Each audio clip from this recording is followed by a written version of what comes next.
உலகத்தின் மக்கள் அனைவருக்கும் இனிமையான வணக்கம். நான் கார்த்திக் பேசிக்கிட்டு இருக்கேன். இன்னைக்கு நம்ம பார்க்க போகிற வீடியோ எது சம்மந்தப்பட்டது அப்படின்னா வரலாறு. ஸோ டெஸ்ட் பேட்சில் இருக்கக்கூடிய வரலாறுல இன்னைக்கு நம்ம பார்க்க போகிற வீடியோ என்னன்னா குப்தர்கள் பற்றி பார்க்க போகிறோம். ஸோ டிஎன்பிசி படிக்கிறவங்க நம்ம ஆல்ரெடி சொல்லிட்டோம். ஸோ அது டெஸ்ட் பேட்ச் ஸ்டூடெண்ட்ஸாக இருக்கட்டும் இல்லை யூடியூப் ஸ்டூடெண்ட்ஸாக இருக்கட்டும், நம்ம எடுக்கக்கூடிய வீடியோ அத்தனையுமே நம்ம ஷார்ட் நோட்ஸ் உட்பட புத்தகத்திலிருந்து தான் எடுக்கிறோம். புத்தகத்தை மீறி நமக்கு கேள்விகள் கேட்கறதுக்கு வாய்ப்புகள் கிடையாது. ஸோ வரலாறுல சிலபஸ் வைஸில் எது இருக்கோ அதன்படி ஃபாலோ பண்ணிக்கிட்டு இருக்க போகிறோம். அதன் அடிப்படையில் வரலாறுக்கு நம்ம இம்பார்ட்டன்ட் கொடுக்க போகிறோம். ஸோ வரலாறு நம்ம இந்த வீடியோவில் நம்ம பார்க்க போகிறது குப்தர்கள் பார்த்துட்டிங்கன்னா 6ஆம் வகுப்பு மற்றும் 11ஆம் வகுப்பு 2 வகுப்புகளுமே குப்தர்கள் சம்மந்தப்பட்டதில் இருக்குது. ஸோ 2 வீடியோகள் குப்தர்களுக்கான வீடியோ. அதில் முதல் வீடியோ தான் பார்க்க போகிறோம். இந்த வீடியோவில் நம்ம பார்க்க போகிற கான்செப்ட் என்ன அப்படின்னா, குரூப் 4ல் கேட்கப்பட வேண்டிய கேட்டுக்கிட்டு இருக்கிற குப்தர்கள் சார்ந்து எது எது ரொம்ப இம்பார்ட்டனோ அது இந்த வீடியோவில் பார்க்க போகிறோம்.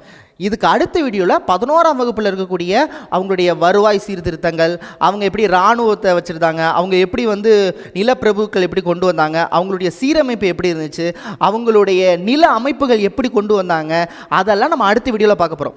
ஸோ புரிகிற மாதிரி சொல்லணும்னா இந்த வீடியோ தான் ரொம்ப முக்கியமான வீடியோ. இதில் இருந்து தான் கேள்விகள் கேட்டிருக்காங்க. ஸோ எந்தெந்த அரசர்கள் இருந்தாங்க, அந்த அரசர்கள் காலக்கோடு என்னென்ன, யார் மிக முக்கியமான அரசர், முதல் பேரரசு வீற்றிருப்பவர் யார், கடைசி அரசராக இருந்தவர் யார், கடைசி பேரரசர் யார் அப்படிங்கிற ஃபுல் டீட்டெயில் இதெல்லாம் பார்க்க போகிறோம். மிக முக்கியமாக குப்தர்கள் இருந்து டிஎன்பிசியில் நம்ம அனலைஸ் பண்ணி பார்த்தோம்னா அவங்க கேட்குற கேள்விகளுக்கு எல்லாம் ஆன்சர் இந்த வீடியோவில் இருக்குது. ஸோ இப்போ நம்ம பார்க்க போகிறது ரொம்ப முக்கியமான வீடியோ. அதை மறந்துடாதீங்க. குப்தர்கள் இருந்து கண்டிப்பாக ஒரு கேள்வி 2 கேள்வி எடுத்து வச்சிடலாம். சரிங்களா? சரி. ஸோ பார்க்குறதுக்கு முன்னாடி வரலாறு நான் இப்போ தான் சார் ஃபாலோ பண்ணுறேன் அப்படின்னு நினைக்கிறவங்களுக்கு சில ஹிண்ட்ஸ் மட்டும் நம்ம சொல்லிடலாம்.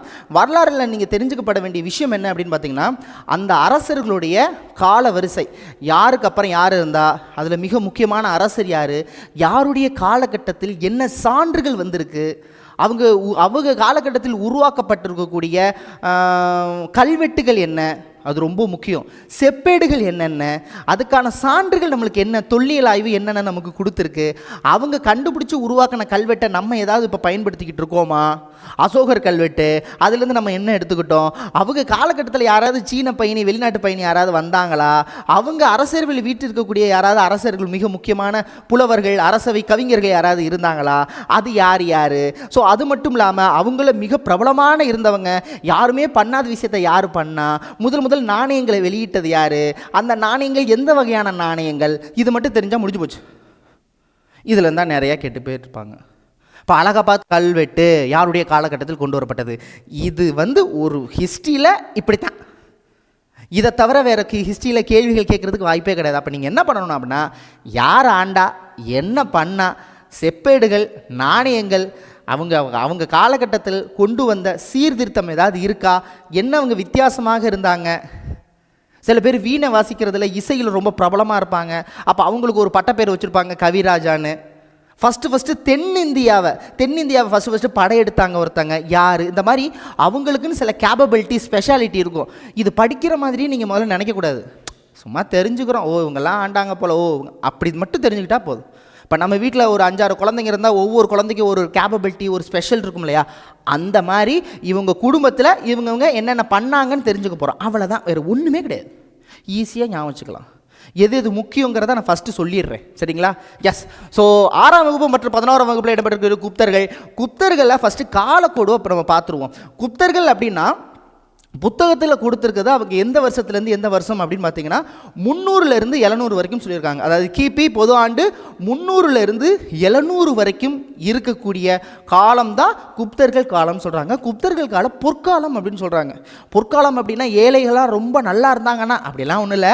குப்தர்கள் காலகட்டத்தில் கலை, சிற்பக்கலை, இதெல்லாம் கட்டிடக்கலை, மிக முக்கியமாக மருத்துவக்கலை, இதெல்லாம் ரொம்ப பிரசித்தி பெற்ற வானவியல். ஸோ இந்த விஷயமெல்லாம் ரொம்ப அதிகமாக இருந்துச்சு. ஸோ அதனால் பொற்காலம் என அழைக்கக்கூடியது குப்தர்கள் காலம் அப்படிங்கிற மாதிரி சொல்கிறாங்க. இது ரொம்ப முக்கியம். நான் சொல்கிறது உங்களுக்கு புரியுதா? நிலப்பிரபுக்கள் ரொம்ப நல்லா ஜாலியாக என்ஜாய் பண்ணி வாழ்ந்தாங்க. அதுக்காக பெண்கள் எல்லாம் நல்லா இருந்தாங்கன்னா அந்த காலகட்டத்தில் எப்படி இருந்துச்சோ அந்த பெண் அடிமையெல்லாம் இருந்துச்சு. நிலப்பிரபுக்கள் நல்லா இருந்தாங்க. கட்டிடக்கலை கொஞ்சம் சிறப்பாக இருந்துச்சு. பாகியான் இங்கே வந்தார், சீன பயணி பாகியான் இங்கே வந்தார். காளிதாசர் மிக முக்கியமாக இருக்கக்கூடிய சாகுந்தலத்தை இயற்றிய காளிதாசர் அவர் இருந்தார். ஸோ மிக முக்கியமான நபர்கள்லாம் நாலந்தா பல்கலைக்கழகம் குமாரகுப்தர் இதுதான். அப்போ கல்வியிலும் சரி, வானவியல் துறையிலும் சரி, இலக்கியத்திலும் சரி, கட்டிடக்கலையிலும் சரி இவங்க சிறந்து விளங்கினதுனால குப்தர்கள் காலம் பொற்காலம் என அழைக்கப்படுகிறது. அவ்வளோதான், முடிஞ்சு போச்சு. புரியுதுங்களா? சரி, இப்போ ஆர்ஜினை பார்த்துருவோமா? ஸ்டார்டிங்லேருந்து எண்டிங் வரைக்கும் யார் யாருன்னு பார்த்துலாமா? ஃபஸ்ட்டு யார் அப்படின்னா ஸ்ரீகுப்தர். இவர் தான் ஆரம்பித்து வைக்கிறார், ஊனா சொல்லி போகிறார். ஸோ குப்த அரசை தோற்றுவித்தவர், உருவாக்கியவர் ஸ்ரீகுப்தர். அதிலே இருக்குது. இவரை தன்னை மகாராஜா அப்படின்னு சொல்லிக்கிட்டார். மகாராஜா இதெல்லாம் நீங்கள் ஞாபகம் வச்சுக்க வேண்டாம்.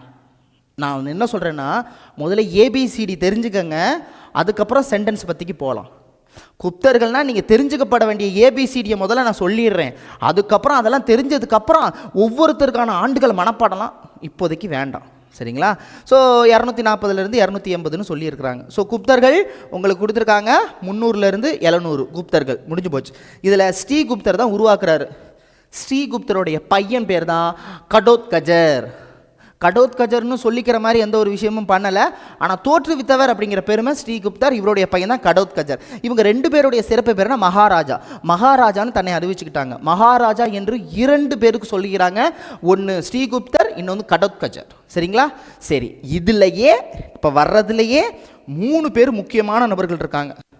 ஒன்று சந்திரகுப்தர், முதலாம் சந்திரகுப்தர். மறந்துடவே கூடாது. அந்த முதலாம் சந்திரகுப்தர் தான் மிக முக்கியமான நபராக கருதப்படுறாங்க. அப்படியே வரிசையில் பார்த்தீங்கன்னா ஏன் அப்படின்னா முதல் பேரரசை நிறுவியிருக்கிறாரு. ஸோ முதல் பேரரசர், குப்த அரசர்களையே முதல் பேரரசை நிறுவியவர் யார்? நம்மால் முதலாம் சந்திரகுப்தர். ரொம்ப முக்கியங்க.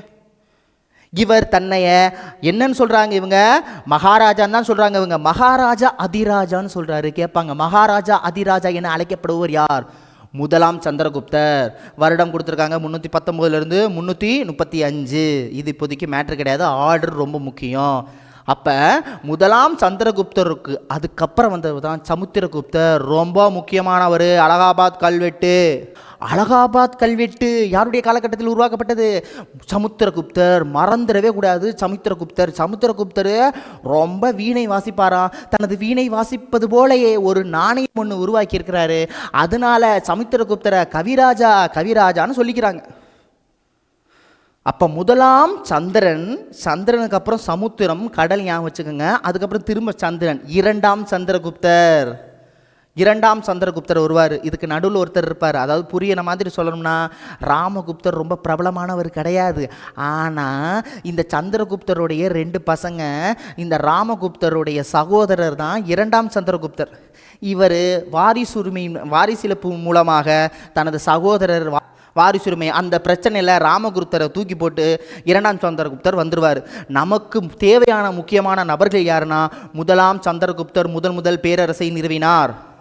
அதுக்கப்புறம் வந்துட்டு சமுத்திரகுப்தர், வீணை வாசிப்பவர். ரொம்ப ரொம்ப முக்கியமானவர் சமுத்திரகுப்தர். அலகாபாத் கல்வெட்டு 33 வரிகள் நாகரி என்ற ஒரு வகையான சமஸ்கிருத வடிவத்தில் உருவாக்கப்பட்டது.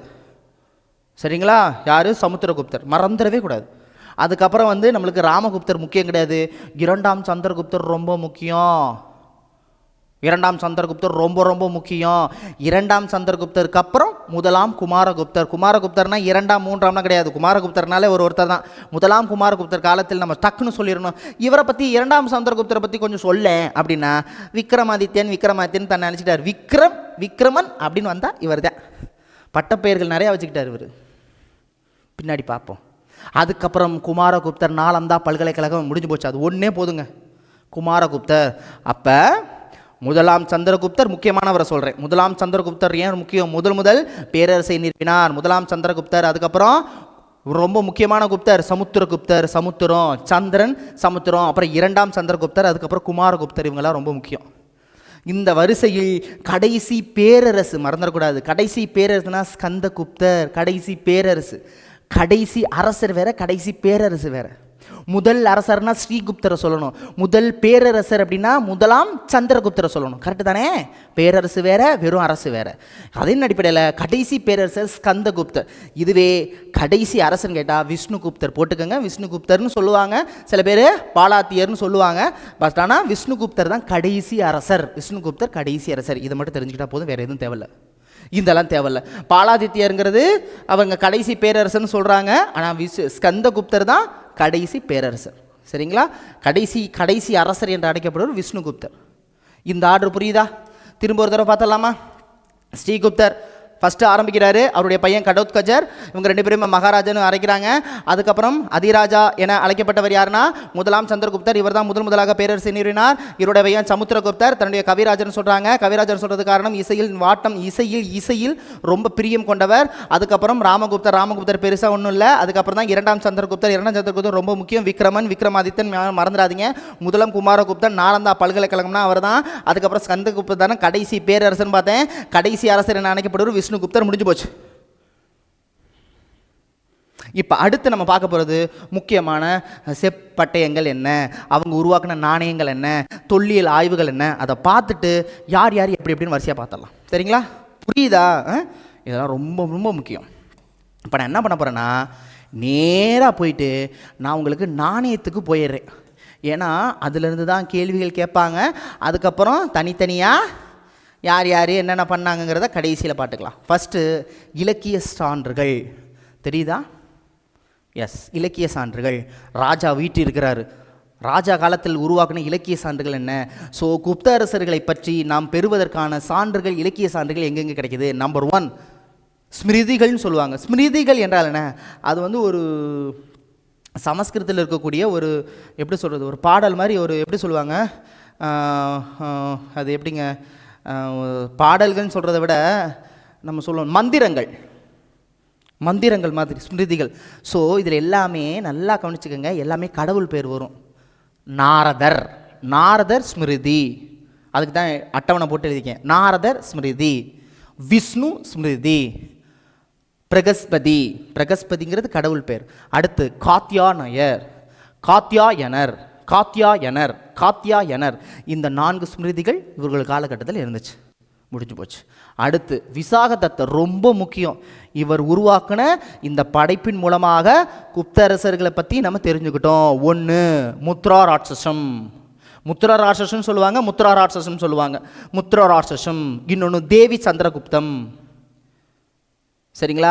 இந்த தேவி சந்திரகுப்தம்னா லிச்சா தேவிங்கிற ஒரு நபரை மனம் முடிச்சிருப்பாங்க. யார் அப்படின்னா முதலாம் சந்திரகுப்தர் என்ன பண்ணுவார்னா விவரமாக கல்யாணத்தின் மூலமாக பேரரசை நிறுவிகளான பீகாருக்கு பக்கத்தில் இருக்கக்கூடிய ஒரு பெரிய பகுதியை கொஞ்சம் மனம் முடிஞ்சதுனால வாங்கிக்குவார்.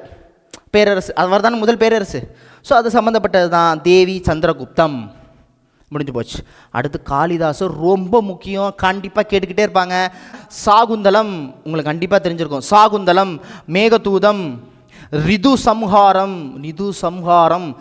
சம்ஹாரம்னு ஒன்று முடியும், வம்சம்னு ஒன்று முடியும். ஸோ ரகுவம்சம், இன்னொன்று வசியம்னு ஒன்று முடியும். என்ன வசியம்? விக்ரமூர்வசியம். இன்னொன்று மாளவிகா, ஞாபகம் வச்சுக்கோங்க. ஸோ மாளவிகான் நிமிர்தம். சரிங்களா? மாளவிகா ஞாபகம் வச்சுக்கோங்க, மறந்துடாதீங்க. அடுத்து குமார சம்பவம். இது எல்லாம் காளிதாசர் அவர்கள் உருவாக்கின படைப்பு. இது மூலமாக நம்ம யாரை பற்றி தெரிஞ்சுக்கிட்டோம்? குப்தர்கள் அரசர்களை பற்றி நாம் தெரிந்து கொண்டோம் அல்லவா? ரொம்ப ரொம்ப முக்கியம். இவங்க மட்டும்தானா? இவங்க முக்கியமானவங்கிறதுனால அதை எழுதியிருக்கேன். இவங்க இல்லாமல் புராணங்கள் ஒரு 4 வகையான புராணங்கள் இருக்குது. விஷ்ணு, மத்சய, வாயு, பாகவத புராணங்கள் இருக்குது. இதில் முக்கியமானதை மட்டும் நான் சொல்லிடுறேன். பாணரின் ஹர்ஷ சரித்திரம் கொஸ்டின் கேட்டிருக்காங்க. காளிதாசருக்கு சகுந்தலம் மாதிரி பாணருக்கு ஹர்ஷ சரித்திரம். இது மட்டும் இல்லாமல் இன்னொரு முக்கியமான நபர் இருக்காங்க. இதுதான் காமந்தகரின் நீதிசாரம்.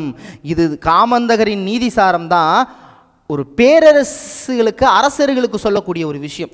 அதாவது தர்மசாஸ்திரம் அரசர்களுக்கு கூறுவது போன்று எழுதப்பட்டது. இது ரொம்ப முக்கியம். சரிங்களா? காமநகரின் நீதிசாரம், தர்மசாஸ்திரம் மறந்துடக்கூடாது. தர்மசாஸ்திரம் இது ரொம்ப ரொம்ப முக்கியம். மற்றபடி 2ஆம் சந்திரகுப்தர்னு ஒன்று சொன்னேன் இல்லையா? 2ஆம் சந்திரகுப்தர் அவர் காலத்தில் இந்தியாவிற்கு வருகை தந்த சீன பௌத்துவ பயணியாக இருக்கக்கூடிய பாகியானின் பயண குறிப்புகள் இதெல்லாம் ரொம்ப முக்கியம். அப்போ பாகியான் எப்போ வந்தார்னா 2வது சந்திரன். முதல் சந்திரன் கல்யாணம் பண்ணார், லிச்சாதேவியை கல்யாணம் பண்ணார். 2வது சந்திரனில் தான் பாகியான் வராரு. குமாரகுப்தர் தான் நாலந்தா பல்கலைக்கழகம். முதல் கல்வெட்டு டெல்லியில் துருபிடிக்காத மெஹ்ருலி கல்வெட்டு. அதான் முதல் சந்திரகுப்தன். அலகாபாத் கல்வெட்டு சமுத்திரகுப்தர் கவிராஜானே தன்னை அழைச்சிக்கிட்டவர், ரொம்ப முக்கியமான நபர். சொன்னோமா, மறந்துடவே கூடாது, மறந்துடவே கூடாது. இதை விட கீழே இருக்கிறது நாணயங்கள். ரெண்டாம் சந்திரகுப்தர் காலத்தில் பாகியான் வந்தார்ல, அப்போதைக்கு பாகியான் வந்த உடனே ஒரு விஷயம் சந்திரகுப்தருக்கு, இரண்டாம் சந்திரகுப்தருக்கு தோணுது. இந்த மாதிரி லிங்க் வச்சுக்கோங்க. பாகியான் வந்த பொழுது அவருக்கு ஒரு தோணுது. என்ன தோணுதுன்னா, வெள்ளி நாணயங்கள் முதலாக வெளியிடப்பட்ட அரசர் இரண்டாம் சந்திரகுப்தர். பாகியான் வந்த பொழுது வெள்ளி நாணயங்களை வெளியிட்டார், மறந்துடாதீங்க. அவருக்கு முன்னாடி நாணயங்கள்லாம் இருந்துச்சு, வெள்ளி நாணயங்கள் முதலில் வெளியிட்டது அவர். அதே போல் குப்தர்கள் நாணய அமைப்பு முறையை அறிமுகப்படுத்தியவர் சமுத்திரகுப்தர் கவிராஜர். சமுத்திரகுப்தர் கவிராஜர். அலகாபாத் கல்வெட்டு இருக்கு இல்லையா, அலகாபாத் கல்வெட்டு, இந்த கல்வெட்டை நம்ம நாணயத்தில் பொறிக்கணும் அப்படின்னு ஒரு அமைப்பு உருவாக்குறாரு சமுத்திரகுப்தர். ஞாபகம் வச்சுக்கோங்க. அவர் தான் வீணை வாசிப்பது போல், இந்த இருக்கார் பாருங்க, வீணை வாசிப்பது போல் இருக்குது, அதான் சொல்லியிருப்பாங்க இதில். இதெல்லாம் ரொம்ப முக்கியம். இவங்க எதனுடைய நாணய அமைப்பிலிருந்து இன்ஸ்பயர் ஆனாங்க அப்படின்னா, குஷானர்களின் நாணய அமைப்பிலிருந்து இன்ஸ்பயர் ஆகிறாங்க. ஸோ யாருடைய நாணயங்களை சமுத்திரகுப்தருக்கு உந்துதலை வழங்கியது? குஷானர்களின் நாணயங்கள். ரொம்ப முக்கியம், இது ரொம்ப ரொம்ப முக்கியம். குறைவான வெளியிட்ட நாணயங்கள் செப்பு வெள்ளி நாணயங்கள். ஏன்னா இவங்க ஆக்சுவலாக மிக மிக முக்கியமான நாணயங்கள், உருவங்கள் பொறித்த நாணயங்கள் அதிகமாக வெளியிடப்பட்டது. ரொம்ப ரொம்ப முக்கியம். அடுத்து கல்வெட்டு. 4 கல்வெட்டு ரொம்ப முக்கியம். ஃபஸ்ட்டு நான் சொன்னது மெஹ்ரூலி கல்வெட்டு. எங்கே இருக்குது? டெல்லியில் இருக்குது. முதலாம் சந்திரகுப்தர், அதுக்கப்புறம் சமுத்திரகுப்தர். அலகாபாத் கல்வெட்டு என்னது? பிரயாக். இதை வடிவமைத்தவர் ஹரிசேனர், பின்னாடி சொல்லுவேன். இந்த சமுத்திரகுப்தருக்கு படை தளபதியாக, கவிஞராக, அவை தலைவராக இருந்தவர் யாருன்னா ஹரிசேனர். அவர் தான் இந்த அலகாபாத் கல்வெட்டை உருவாக்குனார், அதோட ஸ்ட்ரக்சரை ஃபார்ம் பண்ணவர். அதில் தான் 33 வரி நாகரீக சமஸ்கிருத மொழியில் உருவாக்கப்பட்டது. அதில் என்னதான் அப்படி சிறப்பு? அப்போ அதில் எல்லாமே இருக்குது. சமுத்திரகுப்தர் எப்பேற்பட்ட ஆள்? தென்னிந்தியாவில் முதல் படையெடுத்தவர் சமுத்திரகுப்தர். தென்னிந்தியாவில் எத்தனை அரசர்களை அவர் தோற்கடித்தார்? 12 அரசர்களை தோற்கடித்தார். வட இந்தியாவில் 9 அரசர்களை தோற்கடித்தார். இதெல்லாம் அந்த கல்வெட்டில் இருக்குது. அவர் பெரிய அப்பாட்டக்கர் அப்படிங்கிற மாதிரி ஒரு கல்வெட்டை உருவாக்கி போனார் ஹரிசேனர். யாருக்கு? சமுத்திரகுப்தருக்கு. ஸோ அந்த விஷயம் தான் சொல்கிறாங்க. இது இல்லாமல் இரண்டாம் சந்திரகுப்தர் யார் வந்தால் பாகியன் வந்தார். பாகியன் வரும்போது வெள்ளி நாணயங்கள் உருவாக்கப்பட்டது. அப்படியே இதையும் சேர்த்துங்க. அந்த வெள்ளி நாணயத்தில் 3 விஷயத்தை பொறிக்கிறாங்க. என்னென்ன? உதயகிரி, மதுரா, சாஞ்சி கல்வெட்டை பொறிக்கிறாங்க. இதை 3 ஞாபகம் வச்சுங்க. இரண்டாம் சந்திரகுப்தருக்கு உங்களுக்கு ஷார்ட்கட் சொல்லிட்டேன். இரண்டாம் சந்திரகுப்தர் காலகட்டத்தில் யார் வரா? பாகியன் வராங்க. பாகியனுடைய வரும்பொழுது வெள்ளி நாணயங்கள் உருவாக்கப்பட்டது. அந்த வெள்ளி நாணயங்கள் 3 கல்வெட்டில் பொறிக்கப்படுகிறது. 1 உதயகிரி, மதுரா, சாஞ்சி கல்வெட்டு, முடிஞ்சு போச்சு. அடுத்து கிடாரி ஒற்றை தூண் கல்வெட்டு ஸ்கந்தகுப்தர். கடைசி பேரரசு யாருன்னா சொன்னோம், ஸ்கந்தகுப்தர். அப்படி தானே பார்த்தோம்? எஸ். ஸோ கிடாரி ஒற்றை தூண்கள், இதெல்லாம் ரொம்ப முக்கியம். அதே நேரத்தில் மெய் கீர்த்திகள் அப்படின்னா செப்பு பட்டயங்கள். மொத்தம் 2 செப்பு பட்டயங்கள் ரொம்ப முக்கியம். ஒன்று மதுபான் செப்பேடுகள், இன்னொன்று சோனாபட் செப்பேடுகள். சரிங்களா? இதுதான் முக்கியமான சான்றுகள். இப்போ நான் சொன்னதுலேருந்து கண்டிப்பாக ஒரு கொஸ்டின் வந்துடும். இப்போ நம்ம ஒவ்வொரு தலைகள் என்னென்ன பார்த்துச்சு அப்படின்னு பார்ப்போம். சரிங்களா? ஃபஸ்ட்டு நம்ம பார்க்க போகிறது வேறு யாரும் கிடையாது. வேறு யார்? ஸ்ரீகுப்தர் ஒன்றெல்லாம் பண்ணியிருக்க மாட்டார். உருவாக்கிட்டு போயிட்டே இருந்திருப்பார். அவர் உருவாக்கிட்டு கடவுத்கஜரை பெத்தெடுத்துட்டு அவர் போயிடுவார். கடவுத்கஜர் ஒருத்தர் இருப்பார், கடவுத்கஜர் ஃபாலோ பண்ணி இருப்பார். அதான் சொல்லியிருப்பாங்க. இப்போ நம்ம சொன்னதெல்லாம் முடிச்சாச்சு. இப்போ நீங்கள் பார்த்தீங்கன்னா கொஞ்சம் இன்ட்ரெஸ்டிங்காக இருக்கும், கொஞ்சம் புரியும். ஏனோ தானே இருக்காது. பார்த்தலாமா? எஸ். குப்த வம்சத்தின் தோற்றம். வட இந்தியாவில் குஷான பேரரசு வலிமை இழந்த காலம். குஷான பேரரசுகளை சார்ந்து தான் இவங்க இந்த நாணயங்கள் பொறிப்பை இவங்க இன்ஸ்பயராக எடுக்கிறாங்க. பார்த்தோம்ல, அதை சொல்கிறாங்க. குஷான பேரரசு வலிமை இழந்த காலம். அந்த காலகட்டத்தில் கிபி 3ஆம் நூற்றாண்டு இறுதியில் இவங்க உருவாக்குறாங்க. சரி, தெற்கே சாதனை. இதெல்லாம் ரொம்ப முக்கியமானது இல்லை. நான் எது சொல்கிறேனோ அதை மட்டும் பார்த்துக்கோங்க. இப்போ குப்தர்களின் காலம் எப்பேற்பட்ட காலம்? குப்தர் காலம் ஒரு பொற்காலம். குப்தர்களின் காலம் பொற்காலம், பண்பாட்டு மலர்ச்சியின் காலம், செவ்வியல் கலைகளின் காலம் என அழைக்கப்படும் காலம் குப்தர்கள் காலம். மறந்துடாதீங்க, 300 to 700. சரி, குப்த வம்சத்தை நிறுவிய ஸ்ரீகுப்தர். நாணயங்களில் முதலாக உருவம் பொறிக்கப்பட்ட குப்த அரசர் ஸ்ரீகுப்தர். நல்லா கவனிச்சுக்கணும். முதலில் வெள்ளி நாணயத்தை வெளியிட்டவர். பாகியன் காலகட்டத்தில் வந்த வெள்ளி நாணயத்தின் முதல் இரண்டாம் சந்திரகுப்தர். மறந்துட மாட்டீங்களே, நல்லா கவனிச்சுக்கணும். நாணயத்தை பொறுத்த வரைக்கும் நாணய அமைப்பை உருவாக்கியவர் சமுத்திரகுப்தர். நாணயங்களின் அமைப்பை உருவாக்கியவர் சமுத்திரகுப்தர். முதல் வெள்ளி நாணயத்தை உருவாக்கியவர் 2ஆம் சந்திரகுப்தர். முதலுடைய யாருடைய உருவம் நாணயங்களில் பொறிக்கப்பட்டதுன்னு கேட்டா ஸ்ரீகுப்தர். சரிங்களா, மறந்துடக்கூடாது. ஸோ அதான் நாணயங்கள் முதலாக உருவம் பொறிக்கப்பட்ட குப்தரசு ஸ்ரீகுப்தர். ஸ்ரீகுப்தர் தான் கடோத்கச்சர். கடோத்கச்சரை பற்றி ரொம்ப பெருசாலாம் ஒன்றும் இல்லை. இப்போ நம்ம ஃபஸ்ட்டு வந்துடுவோம். லிச்சா தேவியை மணந்து கொண்டு முதல் பேரரசை உருவாக்கின 1ஆம் சந்திரகுப்தரை பற்றி பார்க்க போகிறோம். 1ஆம் சந்திரகுப்தர் லிச்சாவி.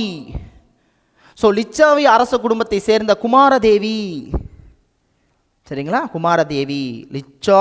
லிச்சாவி அப்படிங்கிறது அந்த அரச குடும்பத்தோட பேர் லிச்சாவி. ஸோ லிச்சாவி என்ற அரச குடும்பத்தை சேர்ந்த குமாரதேவியை மணந்தார். சூப்பர். சந்திரகுப்தர் வெளியிட்ட நாணயங்களில் சந்திரகுப்தர் குமாரதேவி ஆகிய இருவரும் உருவமும் லிச்சாவியா என்ற வாசகமும் பொறிக்கப்பட்டுள்ளது. மறந்துடக்கூடாது. முதல் பேரரசை நிறுவியவர். லிச்சாவி அரசின் ஆட்சி பகுதி கங்கை நதிக்கு நேபாள தெராய்க்கும் இடைப்பட்ட பகுதி. மெஹ்ருலி கல்வெட்டு டெல்லியில் துருப்பிடிக்காத கல்வெட்டு இவருடைய ஆட்சி காலத்தில் உருவாக்கப்பட்டது. பழமையான இவங்க கன சங்கங்களை சேர்ந்தவர்னா ஒரு குழுவை சேர்ந்தவர்கள், ஒரு சமூகத்தை சேர்ந்தவர்களாக இருக்கலாம்னு சொல்லுவாங்க. லிச்சாவி அப்படிங்கிறது, நான் லிச்சாவின்னு சொல்கிறது அவங்களுடைய பெயர். சரிங்களா, மறந்துடாதீங்க. அது அவங்களுடைய பெயர்னா குடும்ப பெயர்.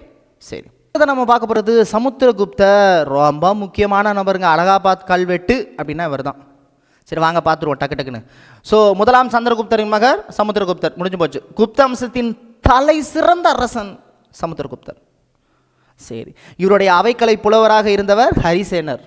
ரொம்ப முக்கியமான நபர். ஹரிசேனர் இல்லைன்னா அலகாபாத் கல்வெட்டு இல்லை. ஸோ ஹரிசேனர் மற்றும் வசுபந்து என்ற பௌத்த அறிஞரும் இவருடைய அவைக்கல புலவராக இருந்திருக்கிறாங்க. இது ரொம்ப முக்கியம்.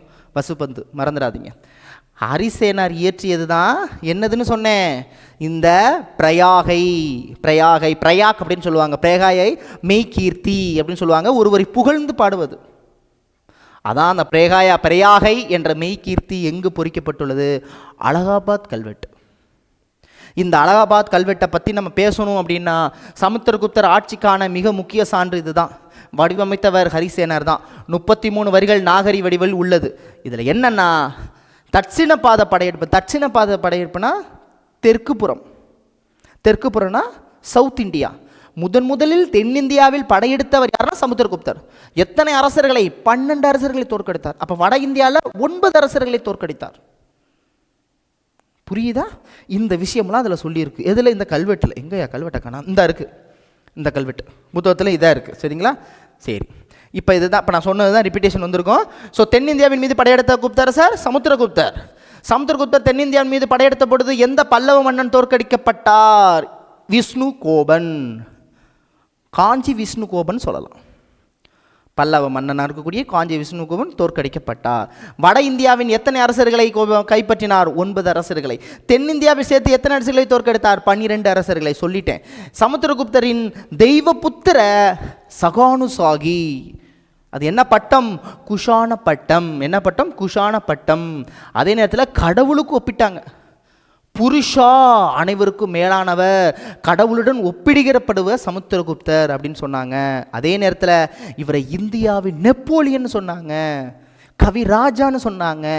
இந்தியாவின் நெப்போலியன் என்று கூறியது யார் அப்படின்னா ஸ்மித் அவர்கள். V.S. ஸ்மித் அவர்கள் இந்தியாவின் நெப்போலியன் என்று அழைத்தார். யார்? சமுத்திரகுப்தரை.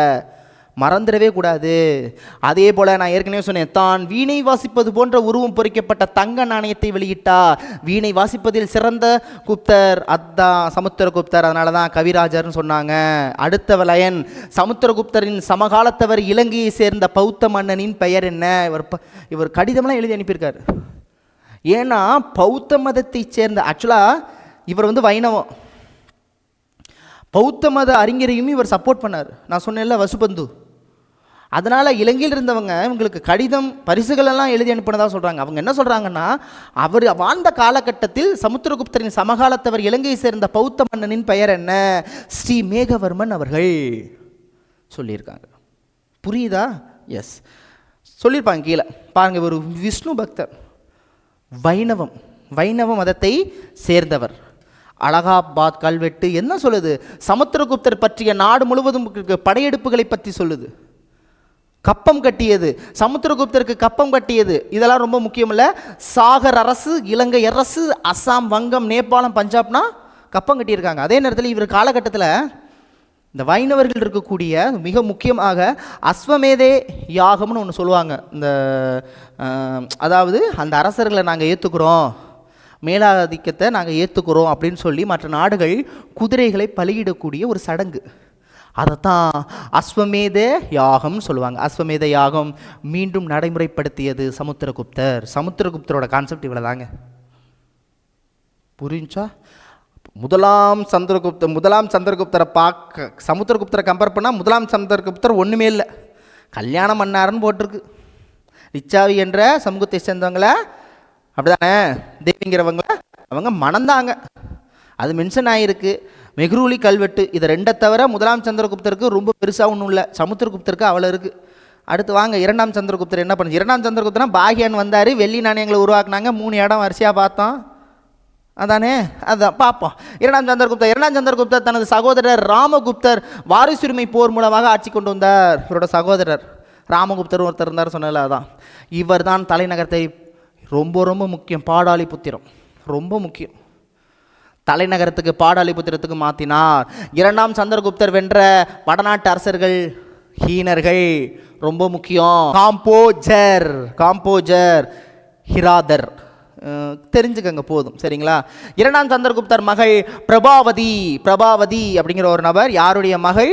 இரண்டாம் சந்திரகுப்தருடைய மகள். இவர் வாகடக இளவரசர். அவரை அந்த திருமணம் செஞ்சு வச்சிருப்பாங்க. ஸோ இவருடைய மகளாக இருக்கக்கூடிய பிரபாவதியை வாகடக இளவரசர் தக்கான பகுதியை ஆண்டவர் திருமண உறவு மூலமாக தன் எல்லையை விரிவுபடுத்தினார். முதலாம் சந்திரகுப்தர் என்னன்னா அவர் கல்யாணம் போய் விரிவுபடுத்துறார். இரண்டாம் சந்திரகுப்தர் என்னன்னா பாகியான் வெள்ளி நாணயங்களை உருவாக்குனாலும் அதுக்கு முன்னாடினா தங்க நாணயம் தான், புரியுதுங்களா? அப்போதைக்கு நாணயங்கள்லாம் இருந்துச்சு. முதலாக உருவம் பொறிக்கப்பட்டது நம்ம இப்போ தான் பார்த்தோம், ஸ்ரீகுப்தர், சரிங்களா? இவர் என்ன பண்ணார்? தன் மகளை கல்யாணம் பண்ணி கொடுக்குறார், மகளை கல்யாணம் பண்ணி ஃபாலோ பண்ணுறாரு. ஸோ இரண்டாம் சந்திரகுப்தர் வணிகம் செய்தது ரோமானிய பேரரசு. இவர் தன்னுடைய பட்டப்பேர்னு சொல்லி விக்ரம் பேர் ரொம்ப பிடிக்கும் போல் அவருக்கு, விக்ரமாதித்யர் வரிசையாக. சமுத்திரகுப்தரின் மகன் இரண்டாம் சந்திரகுப்தர் விக்ரமாதித்யா. ஸோ விக்ரமாதித்யர் என்று அழைக்கப்பட்ட குப்தரசர் இவர் தான். இதெல்லாம் ரொம்ப முக்கியம். இவருடைய காலகட்டத்தில் தான் பாகியான் இந்தியாவிற்கு வந்தார். சொன்னேன், மேற்கு மாவட்டம் குஜராத் 400 ஆண்டு ஆட்சி, சாக அரசர்களை தோற்கடித்த குப்த மன்னன் இவர் தான். இது ரொம்ப முக்கியம். முதலில் தென்னிந்தியாவை படையத்தேவர் சமுத்திரகுப்தராக இருந்தாலும் 400 ஆண்டு காலமாக இருக்கக்கூடிய சாக அரசர்களை தோற்கடித்த அவர் யார் என்று கேட்டிங்கன்னா யார்? இரண்டாம் சந்திரகுப்தர். ரொம்ப முக்கியம். சாக அரசர்களை தோற்கடித்த குப்த மன்னன் இவர் தான். குதுப் மினாருக்கு அருகே இரும்பு தூணை உருவாக்கியவர் இவர் தான். நல்லா கொஞ்சம், குதுப் மினாருக்கு அருகே இரும்பு தூணை உருவாக்குனாரு, சரியா? மறந்துடக்கூடாது. பாகியான் என்ன பண்ணார்? குப்த பேரரசின் வளம் குறித்து பதிவு செய்தார். வெள்ளி நாணயங்கள் முதல் வெளியிட்டவர் இவர் தான். பாகியான் பயண குறிப்பு எதை பற்றி சொல்லியிருப்பார்? குப்தர்கள் காலம் நல்லா இருந்துச்சு, ரொம்ப மிகப்பெரிய தண்டனைலாம் கொடுக்கப்படவில்லை, மரண தண்டனைலாம் கொடுக்கப்படவில்லை, மக்கள் செழிப்போடு இருந்தாங்க அப்படின்னு மானே தேனே பொன்மானை மாதிரி பாகியான் தன்னுடைய 100 குறிப்பில் சொல்லியிருப்பார். அதில் குப்தர்கள் காலத்து மக்களின் சமூக பொருளாதார மத ஒழுங்கு நிலையை பற்றி செய்திகள் கூறியது. கடுமையான தண்டனைகள் இன்றி நீதி வழங்கப்பட்டது, மரண தண்டனை வழங்கப்படவில்லை, கையா பாலடைந்திருந்தது, கபிலவஸ்து காடாகி இருந்தது. அப்புறம் மகதத்து மக்கள் மகிழ்ச்சியோடும் செழிப்போடும் வாழ்ந்தன. பாடலிபுத்திரத்தில் மக்கள் செல்வத்தோடும் செழிப்போடும் வாழ்ந்ததாக சொல்கிறாங்க. முடிஞ்சு போச்சு. இதுலேருந்து வேற ஒன்றும் கிடையாது. அவர் வந்தப்போ யார் இருந்தா மறந்துடாதீங்க. இரண்டாம் சந்திரகுப்தர் விக்ரமாதித்யா அவையில் 9 அறிஞர்கள் இருந்தாங்க. வாங்க, 9 அறிஞர்கள் யார் யார்? வாங்க வரிசையாக சொல்கிறேன். 9 நவரத்தினங்கள். ஃபஸ்ட்டு காளிதாச சமஸ்கிருத புலவர், ஹரிசேன சமஸ்கிருத புலவர். இப்போ ஹரிசேனர் சமுத்திரகுப்தர் ஆட்சி காலத்தில் இருந்தால் இவர் ஆட்சி காலத்தில் இல்லைன்னு சொல்ல முடியாது, புரியுதுங்களா? அவங்க அவைப்புலவராகவே இருப்பாங்க. என் ஃப்ரெண்டு தளபதி அவர் தான், அவர் 4 இல்லைன்னா அவர் இருக்க மாட்டார்லாம் கிடையாது. ஹரிசேனர் இங்கேயும் இருக்கிறாரு. அப்புறம் அமரசிம்ஹர், தன்வந்திரி, இதெல்லாம் தெரிஞ்சுக்கங்க போதும். ஜோதிடராக இருந்தவர் யார்? காகப்பானகர். கட்டிடக்கலை நிபுணராக இருந்தவர் சங்கு ஞாபகம் வச்சுக்கோங்க. சங்கு கட்டிடக்கலை, கட்டிடம் வந்ததுக்கப்புறம் சங்கு ஊதுறாங்க, ஞாபகம் வச்சுக்கோங்க, சரிங்களா? வராகமிகிரர் வானவியல் அறிஞர், பாருங்கள் எவ்வளோ பேர் இருக்காங்க. அப்புறம் வராச்சி இலக்கண ஆசிரியர். விட்டல் பட்டர் ரொம்ப முக்கியம். விட்டல் பட்டல் யார்? இது மாய வித்தகைக்காரர். இரண்டாம் சந்திரகுப்தருக்கு பட்ட பெயர்கள் சொல்லிக்கிட்டே போகலாம். விக்ரமுன்னு ஆரம்பித்தா இவர் தான். வாசியாக பார்ப்போம். விக்ரம தேவராஜர், விக்ரமாதித்யர் ஒன்று இருந்துச்சு, அதான் மேலே சொல்லிட்டேன், அதனால் அதை தூக்கிட்டேன். சரிங்களா? விக்ரமன்னா இவர் தான், விக்ரம தேவராயர்னா இவர் தான். நரேந்திர மோடி ஞாபகம் வச்சுக்கோங்க. ஸோ நரேந்திரன் ஆரம்பித்தவர் தான். நரேந்திரர், சிம்மர் எல்லாம் அவர் தான். நரேந்திர சந்திரர், நரேந்திர சிம்மர், சிம்ம சந்திரர், சிம்ஹ விக்ரமன், தேவகுப்தன் என அழைக்கப்படுபவர் 2ஆம் சந்திரகுப்தன் அவர்களே. ஓகேவா? தேவராஜன்னாலும் இவர் தான். ஓகேவா? தேவஸ்ரீனாலும் இவர் தான். யார்? 2ஆம் சந்திரகுப்தர். அடுத்தது நாம் பார்க்க போகிறது குமாரகுப்தர்னா நாலந்தா பல்கலை தவிர வேறு ஒன்றும் கிடையாது. முக்கியமானது அது ஒன்று தான். ஸோ 2ஆம் சந்திரகுப்தரின் மகன் இருக்கக்கூடிய 1ஆம் குமாரகுப்தர் சிறப்பு பெயர் சக்ராதியர். இது ரொம்ப முக்கியம். சக்ராதியர். சரிங்களா? நாலந்தா பல்கலைக்கழகத்தில் உருவாக்கியவர் 1ஆம் குமாரகுப்தர். இவர் இல்லாமல் பிற குப்த அரசர்கள் யார் யாருன்னு பார்த்தீங்கன்னா, கடைசி பேரரசர் ஸ்கந்தகுப்தர் சொன்னேன். இது 11ஆம் வகுப்பில் இடம்பெற்றிருக்கு. சரிங்களா? அப்புறம் ஹீனர்கள் படையெடுப்புகளை சந்தித்த குப்தரசர் ஸ்கந்தகுப்தர்.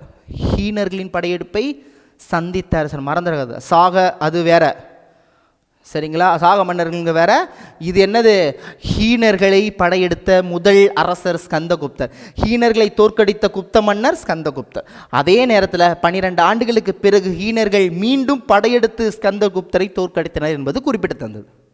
ஸ்கந்தகுப்தர் கடைசி பேரரசர். அதுக்கப்புறம் பாலாதித்யரை பற்றி பேசியிருக்காங்க. ஸோ குப்த பேரரசின் கடைசி பேரரசர் பாலாதித்யன்னு 1ஆம் நரசிம்மகுப்தர் அவரோட இன்னொரு பேர் 6ஆம் வகுப்பில் கொடுத்துருக்குறாங்க. நீங்கள் ஸ்கந்தகுப்தரே எடுத்துக்கோங்க, கடைசி பேரரசர்.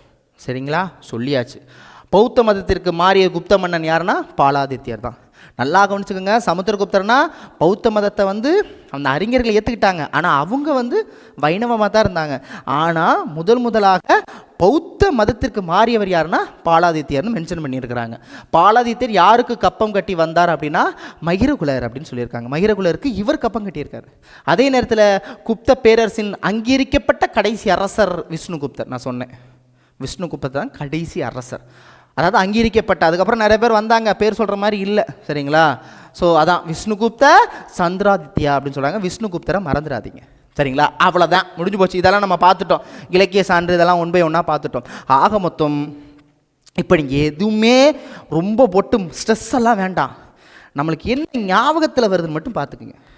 இதை நான் படித்தாதான் சொல்லுவேன்னு இருக்கக்கூடாது. நீங்கள் நம்ம இப்போ என்ன படித்தோம் ஒரு தடவை ரீகால் பண்ணிடலாமா? குப்தரசை நிறுவியவர் ஸ்ரீகுப்தர் பேர் கடோத்கஜர். இவங்க 2 பேருக்கும் மகாராஜான்னு பேர் வைக்கிறாங்க. அதுக்கப்புறம் அவருடைய பையனாக இருக்கிறவர் தான் 1ஆம் சந்திரகுப்தர். அடுத்து சமுத்திரம். அதுக்கப்புறம் 2ஆம் சந்திரகுப்தர் சொல்லணும். ஃபஸ்ட்டு 1ஆம் சந்திரன், அதுக்கப்புறம் சமுத்திரம், அதுக்கப்புறம் 2ஆம் சந்திரகுப்தர், அதுக்கப்புறம் குமாரகுப்தர். இவங்களாம் முக்கியமான நபர்கள். லாஸ்ட்டில் கடைசி பேரரசர்னா ஸ்கந்தகுப்தர். கடைசி அரசர்னா இப்போ பார்த்தோம் விஷ்ணுகுப்தர். அப்படி தானே பார்த்தோம்? கடைசி பேரரசர் இப்போ பார்த்தோமேங்க விஷ்ணுகுப்தர். கரெக்டு தானே? சரி, இப்போ நாணயங்களை பார்ப்போம், இல்லை கல்வெட்டுகளை பார்ப்போம். ஸோ ஃபஸ்ட்டு சந்திரகுப்தர். 1ஆம் சந்திரகுப்தர்னா ஒரே மெஹ்ரூலி கல்வெட்டு, துருப்பிடிக்காத கல்வெட்டு டெல்லியில் இருக்குது. சமுத்திரகுப்தர் அப்படின்னா அலகாபாத் கல்வெட்டு. இது ரொம்ப ரொம்ப முக்கியம், ரொம்ப முக்கியம். அப்புறம் உதயா, இந்த மாதிரி சாஞ்சிர் 3 இடம் சொன்னேன்ல, அது 2ஆம் சந்திரகுப்தர். 2ஆம் சந்திரகுப்தர் காலத்தில் தான் பாகியன் வந்தார். பாகியன் வரும்போது தான் வெள்ளி நாணயங்கள் உருவாக்கப்பட்டது சொன்னோம். ஸோ 2ஆம் சந்திரகுப்தர் கான்செப்ட் முடிஞ்சு. ஃபஸ்ட்டு 2ஆம் சந்திரகுப்தர் தான் மகளை கல்யாணம் பண்ணி வைக்கிறாரு. ஓகேவா? ஆனால் ஃபஸ்ட்டு 1ஆம் சந்திரகுப்தர் என்ன பண்ணார்? தன்னை திருமணம் பண்ணி வச்சுக்கிறார். யாருன்னா லிச்சாவி சமூகத்தை சேர்ந்த குமாரதேவி அவங்கள கல்யாணம் பண்ணி வச்சுட்டு ஒரு எல்லை. அவர் தான் முதல் பேரரசர் அப்படிங்கிற மாதிரி சொல்கிறாங்க. விக்ரமன் பேர் வச்சது 2ஆம் சந்திரகுப்தர். வீணை வாசிக்கிறது போல சமுத்திரகுப்தர். முதல் தென்னிந்தியாவில் ஆட்சி செஞ்சது சமுத்திரகுப்தர். எத்தனை இடம்? 12. வட இந்தியாவில் 9. எதில் சொல்லியிருக்காங்க? அலகாபாத் கல்வெட்டு. யார் எழுதினது? ஹரிசேனர். அவர் யார்? அவருடைய அவை புலவர். 2ஆம் சந்திரகுப்தர் காலத்தில் 9 நவரத்தினங்கள், அவைகள் வரிசையாக பார்த்தோம். காளிதாசன். முடிஞ்சு போச்சுங்க. இப்படி நீங்கள் ஞாபகம் வச்சு உங்களுக்கு என்னென்ன தோணுதோ ஒரு நோட்ஸில் இருக்குங்க. போதும், உங்களுக்கு தெரிஞ்சால் போதும். அடுத்த வீடியோ ரொம்ப முக்கியம் இல்லை, இருந்தாலும் 11ஆம் வகுப்பை முடிக்கணுங்கிறதுனால ரொம்ப டெப்த் கொஸ்டின் கேட்குறதா இருந்தால் அதில் கேட்கலாம். அதாவது அவங்களுடைய நிர்வாக திறமை எப்படி இருந்துச்சு, அவங்க நிலங்கள் எப்படி பிரிக்கப்பட்டது, இராணுவ பகுதிகள் எப்படி உருவாக்கப்பட்டது, அவங்க நிர்வாக முறைங்கிற கான்செப்ட் எல்லாம் அடுத்த வீடியோவில் நம்ம பார்க்கலாம். ஆனால் இந்த வீடியோ என்னது மாதிரி? இந்த வீடியோ ஆனா மாதிரி. இதெல்லாம் உயிரெழுத்து. சரிங்களா? உயிரெழுத்து இல்லை என்றால் எதுவுமே கிடையாது. குப்தர்கள் இந்த வீடியோ ரொம்ப முக்கியம். மீண்டும் சந்திக்கலாம். ஸோ வீடியோ நோட்ஸ் நான் நம்ம குரூப் ஸ்டூடெண்ட்ஸுக்கு நான் ஃபாலோ பண்ணிடுறேன். மீண்டும் சந்திக்கிறவங்களுக்கு விடைபெறுவது உங்கள் அன்பு சகோதரன் கார்த்திக். நன்றி, வணக்கம்.